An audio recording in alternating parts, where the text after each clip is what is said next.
오늘은 성령 강림 주일입니다. 성령 강림 주일. 그래서 오늘은 이 본문 말씀을 가지고 오순절 성령 강림의 의미에 대해서 오늘 말씀을 나누고자 합니다. 예수 믿는 우리에게는 이 성령 강림 주일이 아주 중요한 절기입니다. 우리 같이 가슴에 손을 얹고 한번 저를 한번 따라서 해보실래요? 눈을 딱 감고요. 성령님 인정합니다. 성령님 환영합니다. 의지합니다. 모셔드립니다. 성령님 사랑합니다. 성령님 나에게 충만하게 임하시옵소서. 감사하고 예수님의 이름으로 기도합니다. 아멘. 우리가 성령을 인정합니다. 환영합니다. 의지합니다. 날마다 이렇게 성령을 인정하고 환영하고 의지하고 모셔드릴 때 성령께서 우리 가운데 역사하시고 성령께서 삶을 인도하실 줄 믿습니다. 이스라엘 백성들이 지키는 3대 명절이 있습니다. 아주 중요한 명절인데 이 첫째는 뭐냐면 유월절입니다. 유월절. 패스오버라고 하는데 지나갔다라는 뜻입니다.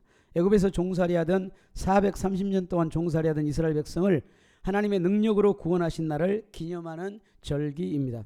애굽의 장자는 사람뿐 아니라 짐승의 새끼까지 다 죽게 하는 그런 이제 그 장자가 죽는 그런 이제 상황이 됐습니다. 마지막 10가지 재앙 중에서 마지막 재앙인데 그 재앙을 애굽에 내렸습니다. 그때 유대인들은 하나님 말씀에 따라서 어린 양을 잡아가지고 그 피를 문설주와 좌우 인방에 발랐습니다. 그것이 표징이 되어서 애굽의 장자를 칠 때 그 죽음의 영이 이스라엘 백성에게는 지나갔던 것입니다. 그래서 패스오버라고 하는데 이것은 이 어린 양의 피, 이것은 예수 그리스도께서 십자가에서 흘리신 피를 상징합니다. 우리의 죄를 위해 죽으시고 우리를 구원하시기 위해서 흘리신 보혈을 상징하는 것입니다. 두 번째는 오순절입니다. 오순절. 이제 6월절이 지나고 50일이 지나면 오순절입니다. 이 6월절에 예수 그리스도가 이제 6월절 첫날 아침에 예수 그리스도께서 죽음 가운데서 부활하셨어요. 십자가에 밖에 돌아가시고 부활하시고 그리고 50일이 지난 날이 오늘입니다. 그래서 이제 오늘을 오순절로 지키는 것입니다. 50일이 지난 오늘. 그래서 이제 오순절을 77절이라고도 합니다. 그런데 이제 오순절을 펜테코스트라고 하는데 펜테라는 말은 5라는 숫자, 헬라어로 5라는 숫자입니다. 그리고 코스트라는 말은 이제 열이라는 뜻인데 그래서 이제 펜테코스트라면 오순절이에요. 이제 그래서 이제 이 오순절을 우리가 지키게 되는데 이거를 77절 그러니까 6월절이 지나고 7주가 지나는 그 절기 그래서 77절이라고도 합니다. 이는 구약에서는 보리수확의 첫 열매를 하나님께 드리는 절기입니다. 이날은 이스라엘 백성들이 시내산에서 또 율법을 받는 날이기도 했습니다. 신약에서는 바로 이 오순절날 예수님께서 승천하시면서 약속하신 성령이 불의 혀같이 갈라지면서 우리 이제 그 기도하는 그 백성들에게 임하게 되고 제자들에게 임하게 되었던 것입니다. 그래서 그 오순절입니다. 그리고 세 번째는 초막절인데 초막절은 장막절이라고도 하고 또 수장절이라고 합니다. 터버네클이라는 말은 장막, 초막이라는 뜻입니다. 이 수장절이라는 말은 이제 가을 추수 이 곡식을 거둬가지고 창고에 이제 거둬들이는 그런 절기가 바로 이제 장막절, 초막절인데 우리 지금으로 얘기하면 아마 추수감사절 정도 되는 절기가 바로 장막절, 추수감사절입니다. 이 초막절입니다. 이 7일간 이제 초막에 거하면서 이 초막절은 특별히 이제 그 이스라엘 백성들이 광야에서 40년 동안 이 광야에서 생활하면서 얼마나 이제 광야에서 유리하고 나그네처럼 지나고 광야에서 이제 이 고통당하던 그 시기를 기념하면서 절대로 잊어버리지 말자. 뭘? 하나님이 주신 은혜를 하나님께서 지키시고 인도하신 은혜를 절대로 잊어버리지 말자. 그래서 그 7일간을 초막을 지어놓고 그 초막에서 이제 거하게 됩니다. 그러면서 제사를 드리고 하나님께 감사하면서 기뻐하는 절기, 이 절기가 초막절입니다. 이 세 절기를 늘 지키라고 했는데 오늘은 오순절입니다. 그래서 오순절 성령 강림에 대해서 알아보고자 합니다. 구약과 신약은 약속과 성취라는 구조를 가지고 기록이 되어 있습니다. 구약에서는 예언하고 약속하신 것들이 신약에서 모두 다 이루어진 것입니다. 두 가지 가장 큰 언약의 구조가 있는데 그 언약이 서로 연결되어져 있습니다. 그 언약 중 하나가 예수님께서 온 인류의 죄를 구속하기 위해서 인류의 구세주로 이 땅에 오신다는 그 언약이었습니다. 이 언약은 예수님은 이 땅에 오셔서, 예수님께서 이 땅에 오셔서 언약하신 모든 말씀을 하나하나 다 이루셨고 십자가 위에서 구원의 사역을 완성하셨습니다. 그리고 이제 두 번째 언약이 있는데 그것은 성령을 보내주시겠다라는 약속이었습니다. 오늘 본문에서 요엘 선지자를 통해서 약속하신 성령을 보내주시겠다는 하나님의 말씀이 신약 사도행전에서 그대로 이루어지고 있는 것을 말씀하십니다. 구약과 신약은 다른 책이 아니라 바로 하나님의 약속하신 성령에 관한 언약이 신약에서 성취되었다는 것을 증거합니다. 그러면 오늘 언약에 따라서 오신 그 성령이 지금 우리 시대에 무엇을 하려고 오셨는지, 무엇 때문에 성령이 우리와 함께 하시는지에 대해서 살펴보도록 하겠습니다. 첫째, 성령은 십자가에서 성취된 그 구원의 언약을 확정하십니다. 성경에서 언약의 핵심은 예수 그리스도입니다. 예수님은 복음입니다. 좋은 소식, 유앙겔리온, 좋은 소식, 굿뉴스입니다. 예수님께서 예비하신 구원은 차별이 없습니다. 누구든지 예수를 믿으면 구원을 받습니다. 주님의 구원은 남녀노소, 흑인, 백인, 신분, 학력, 직업에 따라서 차별을 두는 것이 아니라 차별을 두지 않습니다. 누구든지 예수의 이름을 부르고 믿으면 구원을 받습니다. 요엘서 오늘 본 말씀에 32절 말씀에 누구든지 여호와의 이름을 부르는 자는 구원을 얻으리라 이렇게 말씀하셨습니다. 그 말씀이 사도행전 2장에서 이루어지고 그리고 사도 바울이 다시 그 요엘서 말씀을 인용해서 이야기합니다. 누구든지 주의 이름을 부르는 자는 구원을 얻으리라. 이 말씀을 다시 사도 바울이 인용해서 또 얘기합니다. 누구든지 주의 이름을 부르는 자는 구원을 얻으리라. 사도행전 4장 이 사도 베드로가 이제 복음을 증거하면서 이렇게 말씀합니다. 다른 이로서는 구원을 받을 수 없나니 천하 사람 중에 구원을 받을 만한 다른 이름을 우리에게 주신 일이 없음이라. 예수 그리스도만을 통해서 우리가 구원받는다는 사실을 성경이 이야기하고 있습니다. 누구든지 지금 이 시간 구원의 자리에 이를 수가 있습니다. 어떻게 구원을 받습니까? 예수 그리스도가 나의 구주십니다. 주님께서 나를 위해서 십자가에 못 박혀서 나를 대신해서 죽으셨습니다. 이렇게 고백하고 주님을 우리 마음 가운데 영접하면 구원이 우리 가운데 임하는 줄 믿습니다. 오늘 본문은 그 후에라는 단어로 시작합니다. 그 후에라고 이렇게 시작하는데 그 후에는 어떤 사건을 말하는 것일까요? 요엘서 1장은 죄를 지은 이스라엘 백성이 하나님께 징벌을 받는 모습을 보여주고 있습니다. 그리고 2장은 회개를 촉구하고 이스라엘 백성들이 회개하고 다시 회복되어지는 그 과정을 그리고 있습니다. 1장에서 이 죄를 지은 이스라엘 백성들이 하나님께 징벌을 받는 모습이 너무너무 참혹하게 기록되어 있습니다.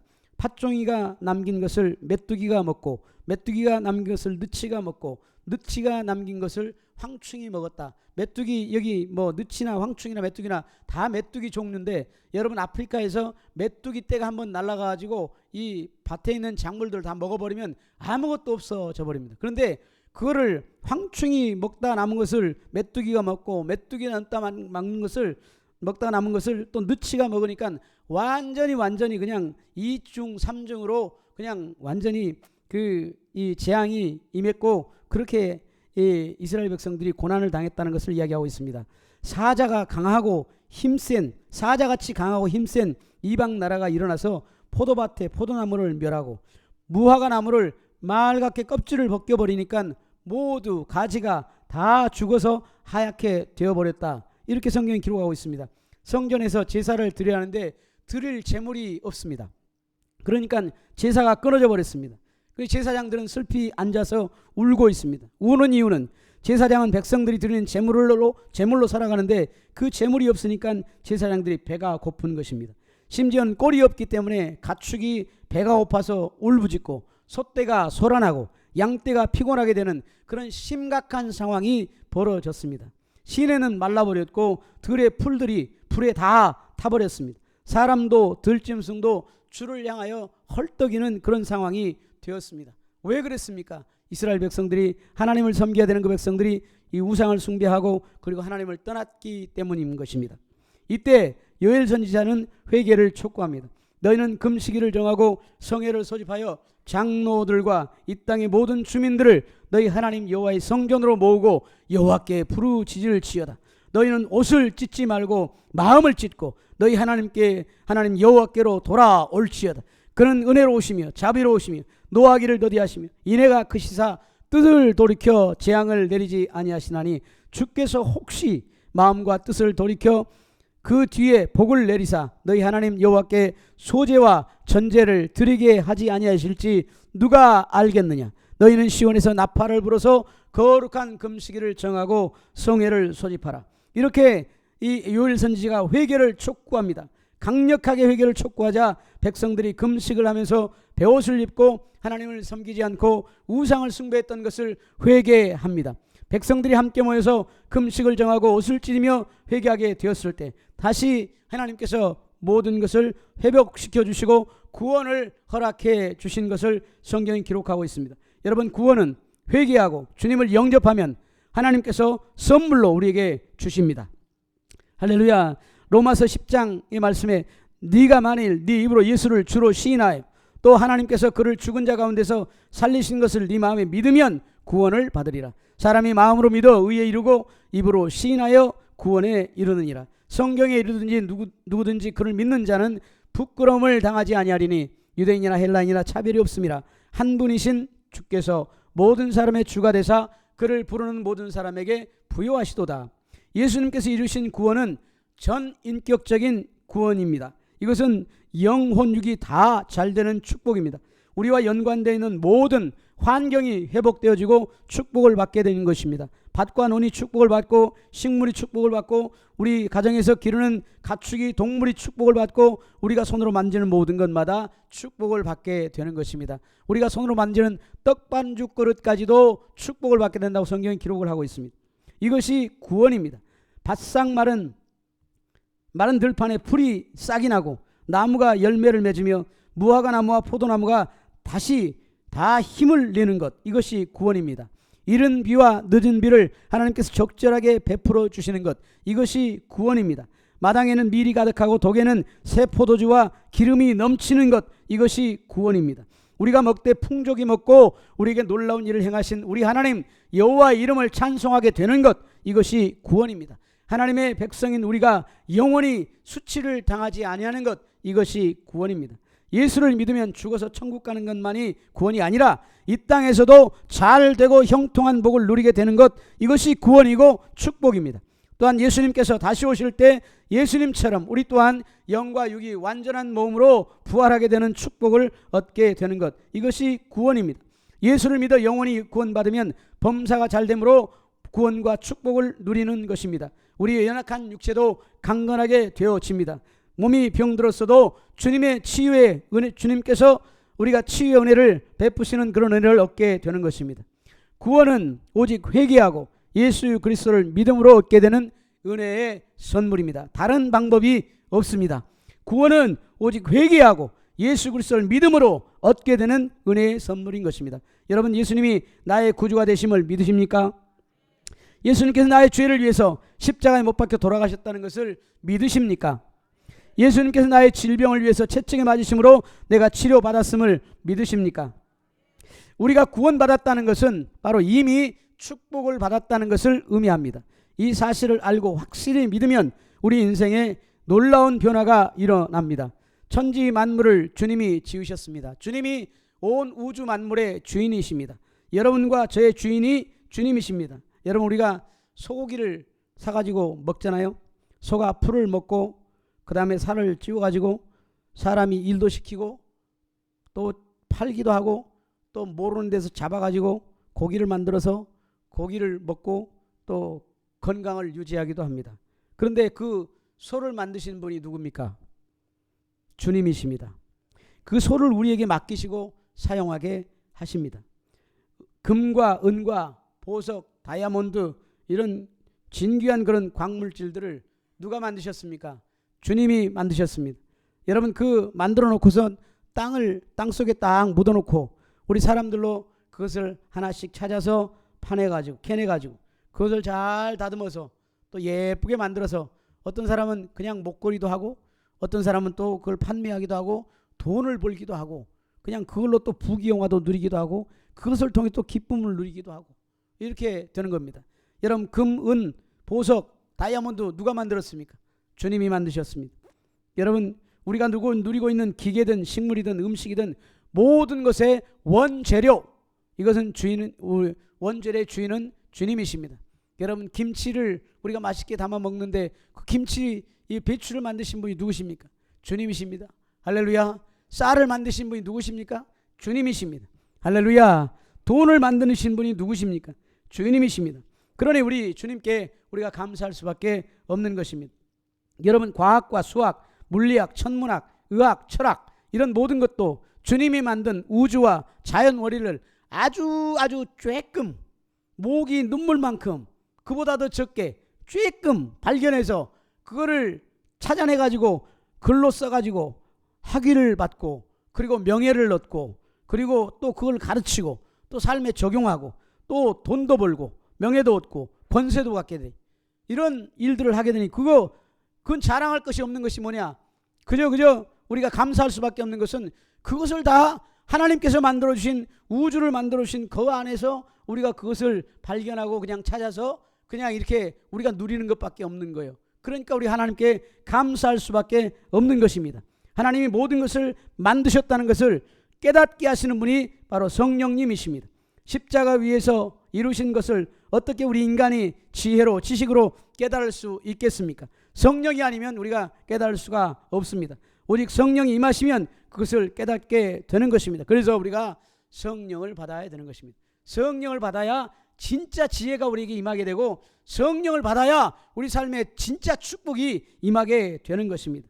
고린도전서 2장 8절에서 11절 말씀에 기록된 바 하나님이 자기를 사랑하는 자들을 위하여 예비하신 모든 것은 눈으로 보지 못하고 귀로 듣지 못하고 사람의 마음으로 생각하지도 못하였다 함과 같으니라. 여러분, 하나님께서 우리를 위해서 놀라운 축복과 은혜와 구원을 예비하셨는데 그것을 우리의 육신의 눈으로는 보지 못하고 귀로도 들리지가 않고 사람의 마음으로도 생각할 수가 없어요. 뭘로 우리가 그걸 깨달을 수가 있냐 그러면 성령의 역사로 깨달을 수가 있는 것입니다. 그래서 10절 말씀에 오직 하나님이 성령으로 이것을 우리에게 보이셨으니 성령은 모든 것 곧 하나님의 깊은 것까지도 통달하게 하시느니라. 할렐루야. 사람의 일을 사람의 속에 있는 영 외에는 누가 알리요? 이와 같이 하나님의 일도 하나님의 영 외에는 아무도 알지 못하느니라. 할렐루야. 하나님이 예비하신 우리 구원, 축복, 은혜, 이것은 사람의 생각으로 이해가 안 되는 겁니다. 하나님이 성령을 받아야 그것이 이해가 되어진다라고 하는 사실입니다. 그러니 우리가 성령을 받으면 하나님이 얼마나 위대한 분인가, 그것을 우리가 깨달아 알게 되고 우리가 하나님 앞에 더 겸손하게 살아갈 수가 있는 것입니다. 그리고 예수님께서 왜 십자가에 못 박혀 돌아가셨고 그분이 지신 십자가가 나와 무슨 상관이 있는가를 분명히 깨달아 알게 되는 것입니다.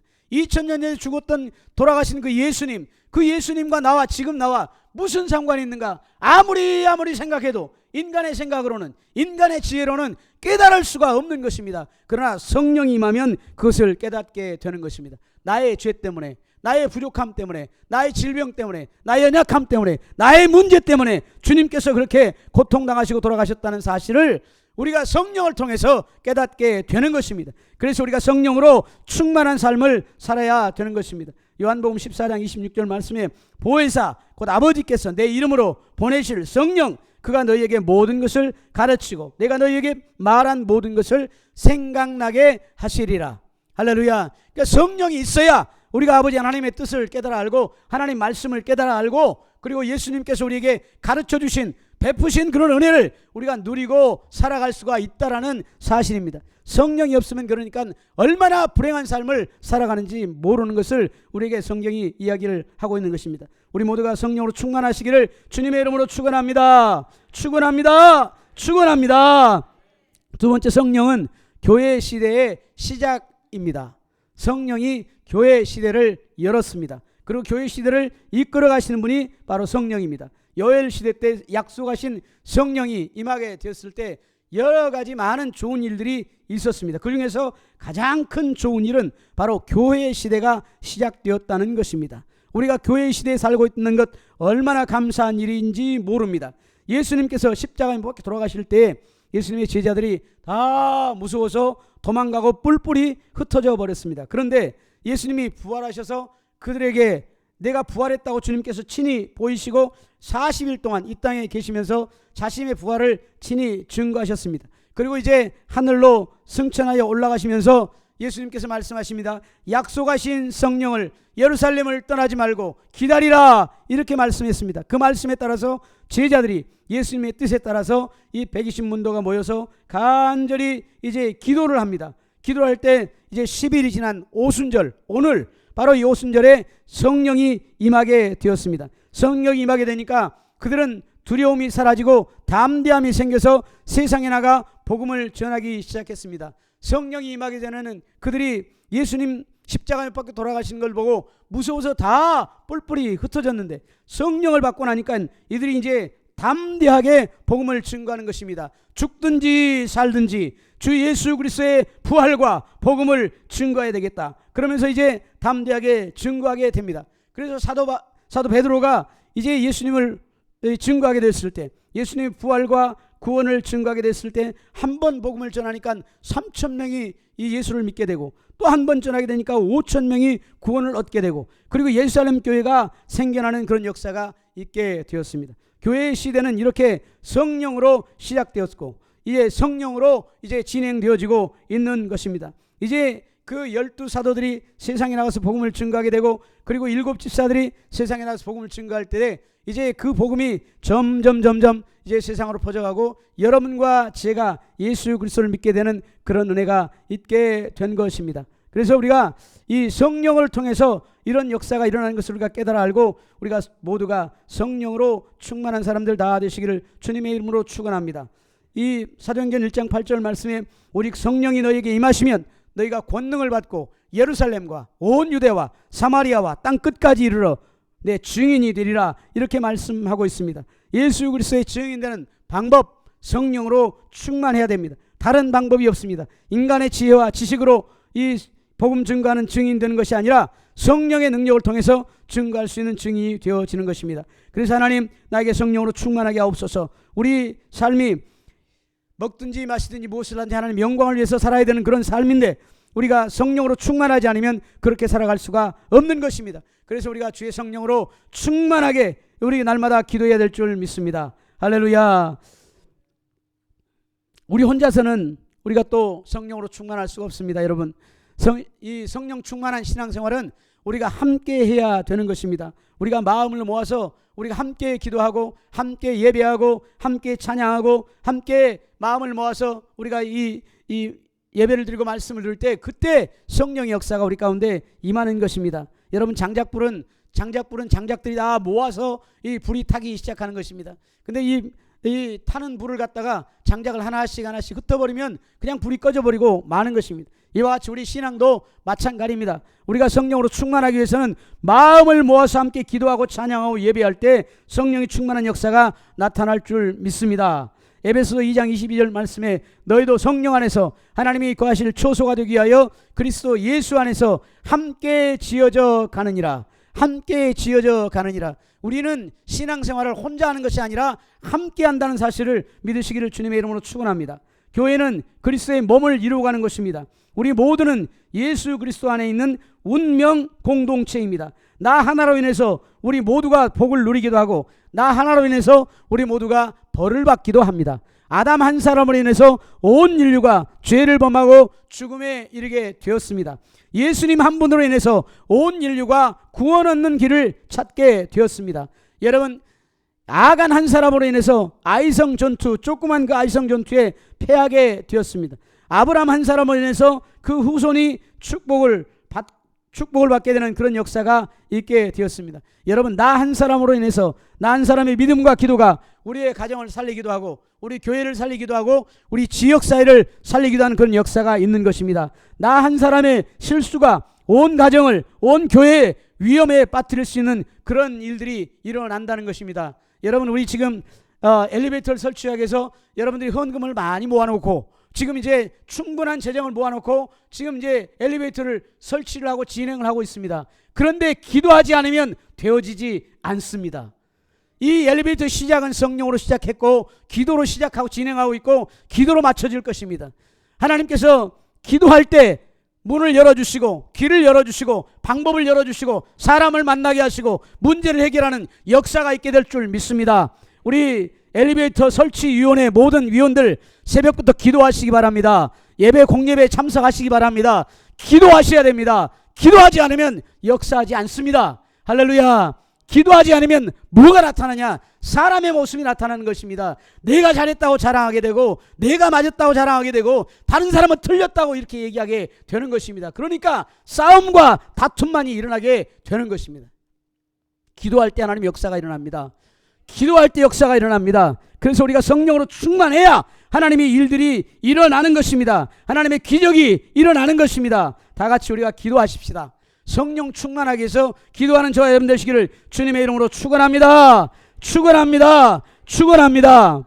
여러분, 몸의 모든 세포와 세포가 유기적으로 운명적으로 연결되어 있습니다. 세포 하나만 건강하다고 이 몸이 건강하지 않습니다. 세포, 이 수많은 수조 개 되는 이 세포가 우리 몸에 있는데 그 몸속에 세포, 많은 세포 중에서 세포 하나가 암에 딱 걸리면 그 사람이 암에 걸리는 거예요. 그래서 죽게 되는 겁니다. 여러분, 그래서 우리가 이 성령으로 모두가 우리가 충만해서 이 유기적으로 운명적으로 연결됐다는 걸 우리가 기억하시고 예수의 보혈의 피로 유기적으로 운명적으로 연결됐다는 사실을 기억하시고 우리가 함께 믿음을 가지고 기도하시기를 주님의 이름으로 축원합니다. 우리는 예수 그리스도 안에서 운명 공동체입니다. 할렐루야. 한번 따라서 하시기 바랍니다. 우리는 예수 그리스도 안에 있는 운명 공동체입니다.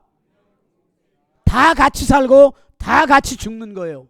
나만 잘 살고 다른 사람 죽든지 말든지 이거 아닌 거예요. 하나님께서 우리 순복음 영락교회 우리를 보내주신 것은 예수 그리스도의 몸을 우리가 이루기 위해서 우리를 보내주신 것입니다. 그 사실을 믿으시길 바랍니다. 우리는 교회의 멤버가 아니에요. 멤버. 그냥 어떤 기관에 그냥 돈 내고 참석해서 나는 여기 멤버야. 그냥 돈 내면 멤버고 돈 안 내면 멤버 아니고 이게 아니라는 거예요. 우리는 바디십이에요. 예수님의 몸의 지체라는 사실이에요.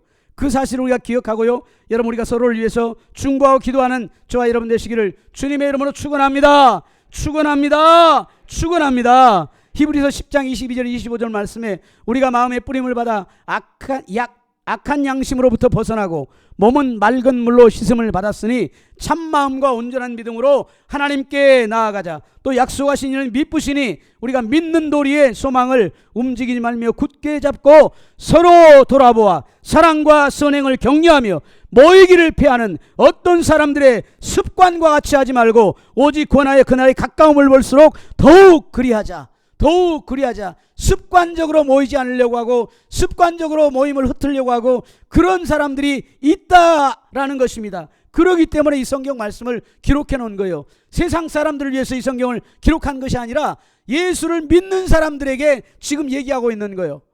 이 모이기를 피하는 어떤 사람들의 습관과 같이 하지 말고 오직 권하여 그날이 가까움을 볼수록 더욱 그리하자. 모이기에 힘쓰라고 주님 얘기하고 함께 모여서 기도하라고 주님께서 얘기하고 있는 것입니다. 예수님의 몸인 공동체를 우리 한 사람 한 사람이 힘을 모아 건강하게 세워갈 때 우리의 삶에 축복이 임하는 것입니다. 우리의 삶에 힘이 생겨나는 것입니다. 우리의 삶에 능력이 생겨나고 하나님의 역사가 나타나는 것입니다. 그럴 때 영혼이 잘됨 같이 범사가 잘되고 강건하고 형통한 축복이 있고 우리 육신의 몸도 강건하게 되는 그런 축복을 얻게 되는 것입니다. 완성된 하나님의 교회는 계시록에서 새 예루살렘으로 표현이 되어집니다. 거기는 천국에 있는 새 예루살렘입니다. 완성된 교회는 사단의 세력이 절대로 무너뜨릴 수 없는 곳입니다. 사단이 침범할 수 없는 곳입니다. 완성된 교회는 하나님의 절대적인 영광만이 드러나는 곳, 그곳입니다. 그런데 지금 우리 이 땅에 있는 이 지상의 교회들은 우리 교회는 그런 완성된 교회가 아니라 완성된 교회를 위해서 영적인 전투를 해야 되는 교회입니다. 그 영적인 전투는 혼자 하는 것이 아니라 함께 하는 것이라고 성경에서 우리에게 이야기를 하는 것입니다.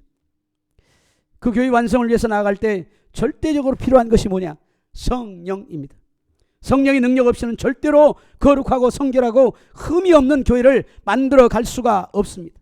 성령이 떠나가 버리면 인본주의, 사람 중심이 되어져가고 인본주의가 득세하는 세상의 문화로는 절대로 하나님의 나라, 하나님의 완성된 교회를 완전하게 이루어갈 수가 없는 것입니다. 그래서 성령의 능력이 우리에게 필요한 것입니다. 성령이 임하시면 반드시 좋은 일이 일어납니다. 합력하여 선을 이루는 역사가 일어납니다. 기적이 일어납니다. 하나님의 역사하심이 보여지고 들려지고 만져지는 그런 역사가 있게 되는 것입니다. 로마서 8장 28절 말씀에 하나님을 사랑하는 자, 곧 그 뜻대로 부르심을 입은 자들에게는 모든 것이 합력하여 선을 이루느니라. 여기서 모든 것이라는 것은 여러분 우리 삶 가운데 일어난 좋은 일, 나쁜 일, 굳은 일, 마음속에 걱정, 근심, 염려, 불안, 초조, 이런 모든 것들이 합력하여 선을 이룬다고 하는 것입니다. 누가 그렇게 하시냐? 성령 하나님께서 그렇게 만들어 가신다는 것입니다. 우리의 능력으로는 할 수 없지만 성령 하나님이 우리와 함께 하시면 그렇게 좋은 것으로 만들어 가신다.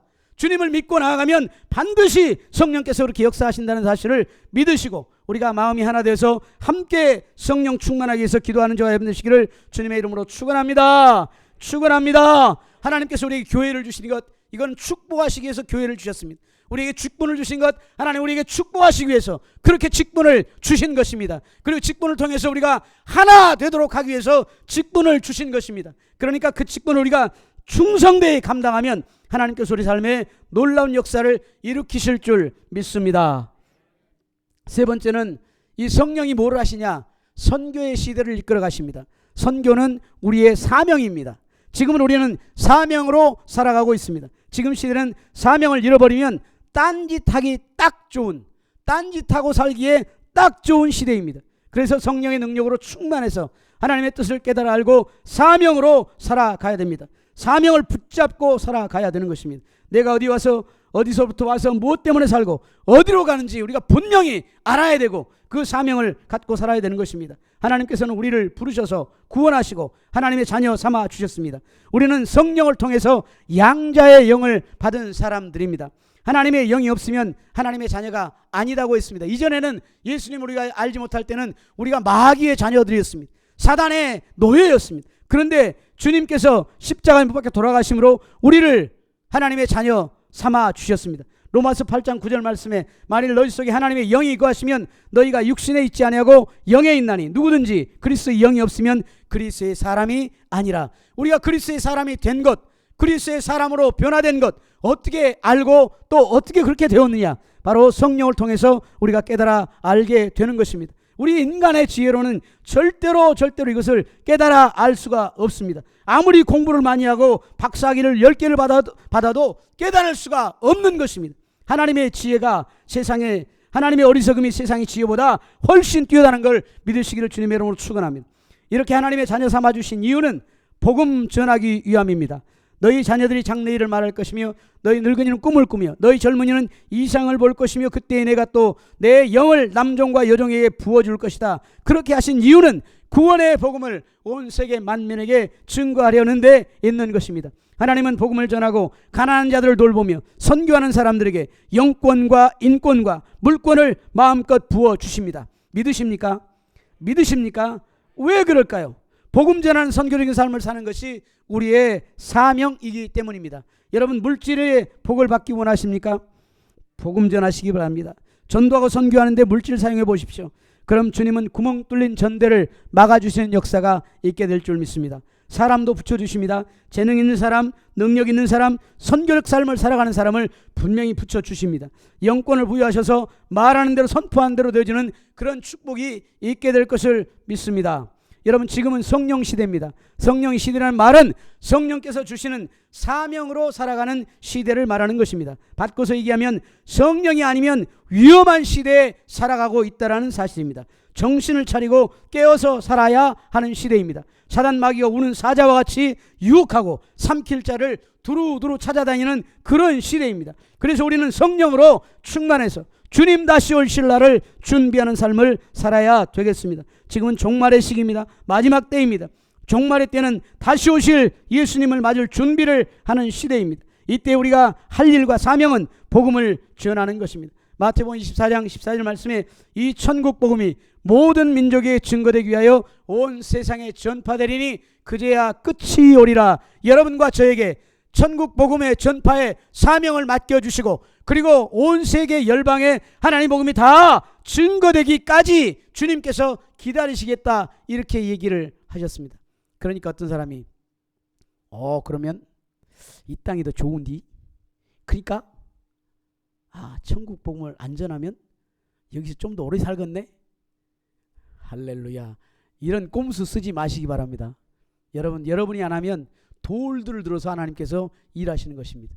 그러니까 여러분, 하나님께서 우리에게 맡겨주신 사명, 이것이 축복으로 생각하고 날마다 기도하며 살아가시기를 주님의 이름으로 축원합니다. 너희는 온 천하에 다니며 만민에게 복음을 전파하라. 이것이 주님께서 우리에게 주신 사명이에요. 예수님께서 십자가에 못 박혀서 돌아가시고 부활하셔서 하늘에 오르시기 전에, 승천하시기 전에 하신 이 명령, 이 말씀이 그거예요. 다른 말씀하지 않으셨어요. 너희는 온 천하에 다니며 만민에게 복음을 증거하라. 그러므로 너희는 가서 모든 민족으로 제자를 삼아 아버지와 아들과 성령의 이름으로 세례를 베풀고 내가 너희에게 분부한 모든 것을 가르쳐 지키게 하라. 볼지어다 내가 세상 끝날까지 너희와 항상 함께 있으리라. 복음 전하는 것을 하나님께서 원하시는 것입니다. 여러분, 초대교회에 임했던 성령의 역사가 300년간을 강하게 지속적으로 이 역사하였습니다. 그러니까 이 로마의 무시무시한 그때 당시에 핍박이 있었는데요. 예수 복음을 증거하다가는 그냥 사자의 밥이 되기도 하고 그냥 그 기름을 이렇게 펄펄 끓여가지고 거기다 던져서 죽게 하기도 하고 불에 태워서 죽이기도 하고 이렇게 해서 사람들이 수많은 세월 동안 태어날 때부터 그냥 죽을 때까지 카타콤이라고 하는 그 동굴 속에서 살아가는 사람들이 수없이 많았습니다.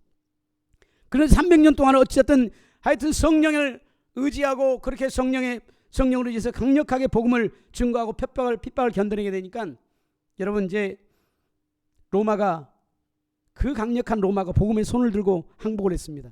313년 콘스탄틴 대제가 밀라노 칙령을 통해서 기독교를 공식적으로 허용을 했습니다. 그리고 380년 데살로니가 칙령을 통해서 기독교가 국교화되었습니다. 392년 데오도시우스 황제가 기독교 외의 모든 종교를 금지한다 하는 칙령을 내렸습니다. 그래서 기독교 이 예수 믿는 것이 이제 너무너무 자유로워졌습니다. 더 이상 박해가 없게 되었습니다. 그런데 너무너무 아이러니하게 그런 박해가 사라지니까 교회가 스스로 타락하기 시작했습니다.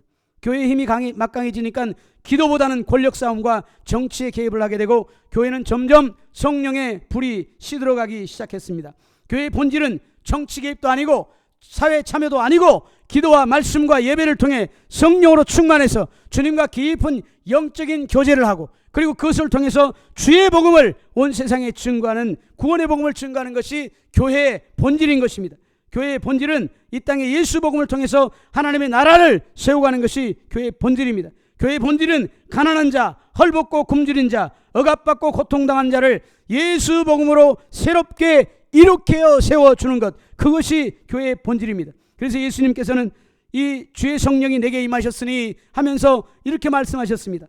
주의 성령이 내게 임하셨으니 이는 가난한 자에게 복음을 전하게 하시려고 내게 기름을 부으시고 나를 보내사 포로된 자에게 자유를, 눈먼 자에게 다시 보게 함을 전파하며 눌린 자를 자유롭게 하고 주의 은혜의 해를 전파하게 하려 하심이라 하였더라. 이 예수님께서도 그 능력 많으신 예수, 전능하신 그 하나님이신 그 예수님께서도 성령이 임해서 성령과 함께 그렇게 일을 하셨다는 사실입니다. 그러면 우리 연약한 우리 인간들은 성령이 아니면 무엇을 가지고 우리가 이 세상을 이기며 하나님의 사역을 감당할 수가 있겠습니까? 우리 모두가 주의 성령으로 충만해야 하나님께서 맡긴 사명을 감당할 수가 있고 이 땅을 행복한 세상으로 만들어가고 하나님의 영광을 드러낼 수 있을 줄 믿습니다. 여러분, 이런 본질을 우리가 잊어버리면 우리가 정쟁에 휘말리게 되고 싸움에 휘말리게 되고 인본주의에 빠지게 되고 이렇게 되는 것입니다. 여러분, 이 본질을 잊어버리니까 중세 교회가 1000년 동안을 지배하게 되는데 이 성령 충만하지 못한 이 중세 교회가 1000년을 이끌어가야 되니까 어떻게 되냐 그러면 그 기간이 암흑기라고 이렇게 이야기를 했습니다. 암흑기, 더 다크 에이지라고 합니다.